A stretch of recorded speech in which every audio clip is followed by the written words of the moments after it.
నమస్కారము. ఈరోజు మనం పురాతన చరిత్రలో ప్రియవ్రత చరిత్ర గురించి తెలుసుకుందాము. శతరూప స్వయంభువుల పెద్ద కొడుకు ప్రియవ్రతుడు. ఇతడు గొప్ప విష్ణు భక్తుడు. నారద మహర్షి దగ్గర ఆధ్యాత్మిక విద్య నేర్చుకున్నాడు. బ్రహ్మ వచ్చి రాజ్యం చేయమని ఆదేశించాడు. ప్రియవ్రతుడు అందుకు అంగీకరించాడు. స్వయంభువుడు ప్రియవ్రతునికి పట్టాభిషేకం చేసి రాజ్యం అప్పగించారు. ప్రియవ్రతుని భార్య విశ్వకర్మ కూతురైన బహిష్మతి.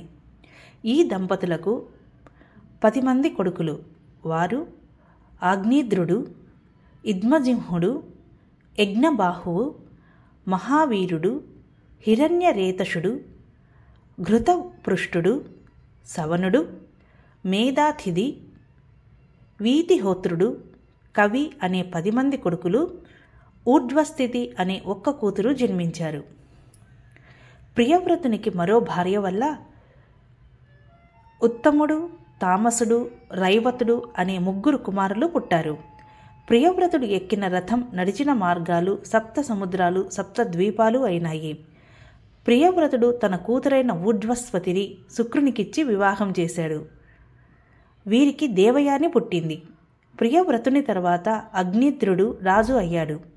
అతడు మందర పర్వతం సమీపంలో తపస్సు చేస్తూ పూర్వచిత్తి అనే అప్సరసను చూసి ఆమెను వివాహం చేసుకున్నాడు. ఈ దంపతులకు 9 మంది పుత్రులు పుట్టారు. వారే నాభి, కింపురుషుడు, హరివర్షుడు, ఇలావృతుడు, రమ్యకుడు, హరిన్మయుడు, కురువు, భద్రాసువుడు, కేతుమాలుడు.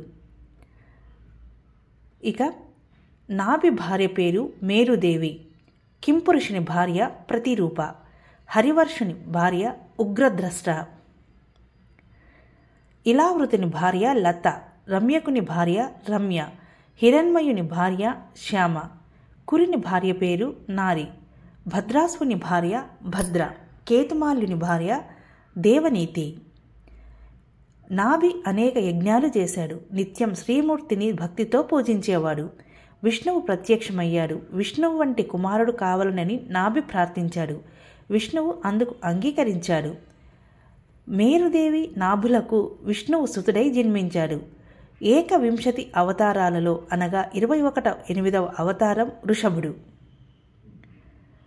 ఋషభుడు ఏలిన దేశం అజనాభం. ఋషభుని భార్య జయంతి. వీరి కుమారుడు భరతుడు. భరతుడు పాలించటం వల్ల మన దేశానికి భరతవంశం, భరతఖండం, భారతదేశం అనే పేర్లు ఏర్పడ్డాయి. Thank you.